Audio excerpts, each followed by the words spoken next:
Assalamu alaikum everyone and welcome back to my channel and my data science journey. This is 7th week and today I'm super excited to share the one of the most interesting projects so far, customer segmentation using the K-means clustering. This week I worked on a task that combines the clustering, visualization and exploratory data analysis. The goal is to segment the customers based on their income and spending patterns, which is really useful for the businesses to understand their clients better.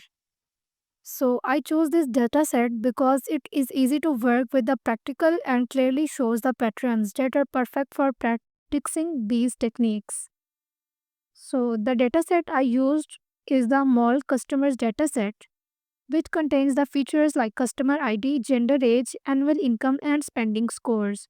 These features are simple yet insightful for the learning clusterings and the EDA.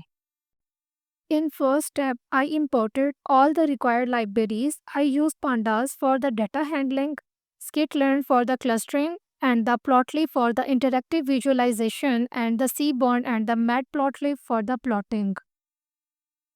And then I upload the dataset into my notebook and loaded it with the pandas. It's always good to check the first few rows to make sure everything loaded correctly. Before doing any analysis, I explored the dataset, I checked the data types and the number of the rows and the columns. Then I checked the missing values just in case any cleanup is needed. Luckily, this dataset is clean and ready to use. For clustering, I focused on the annual income and spending score because these two features directly show how much a customer earns and how much they spend. This makes it easier to identify the patterns and the customer segments. And then I applied the K-means clustering to divide the customers into the 5 groups. The number of the clusters is based on the business insights and the exploratory data analysis. K means assigning each customer to the closest cluster based on the income and spending score. To see the clusters clearly, I use the plotly to create the interactive scatter plot. Each color represents a cluster. You can hover over the points to see the customer IDs. It's a great way to understand customer behavior visually. From the clusters, we can make these observations. Cluster 0 high income and high spending VIP premium customers. Cluster 1 low income and low spending low engagement groups. Cluster 2 and 3 medium income and medium spending like middle segment. And cluster 4 mixed medium high spenders. These insights are valuable for the business to plan the promotions, loyalty programs, and targeted marketing.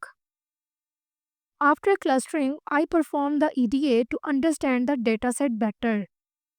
I first previewed the dataset and looked at the basic statistics like the mean, median, and the standard deviation. I then analyzed the distribution of numeric features using the histograms. This shows how values like age, annual income, and spending scores are spread across the dataset. For categorical features like the genders, I used a count plot to see the number of the males and the females in a dataset. To understand the relationship between the numeric features, I created a correlation heat map. This helps to quickly identify which features are related to each other. Finally, I use the pair plots to visualize the scatter plots between all the numeric features along with their distributions. This step is very helpful to spot the patterns and the potential relationships between the features. So I performed the customer segmentation using the K-means and then I visualized the cluster interactively with the plotly. I conducted the EDA to understand the feature distributions, correlations, and the relationships. Then prayer plots helped me to see the pattern across the numeric features. This project demonstrates a full workflow from clustering to exploratory analysis.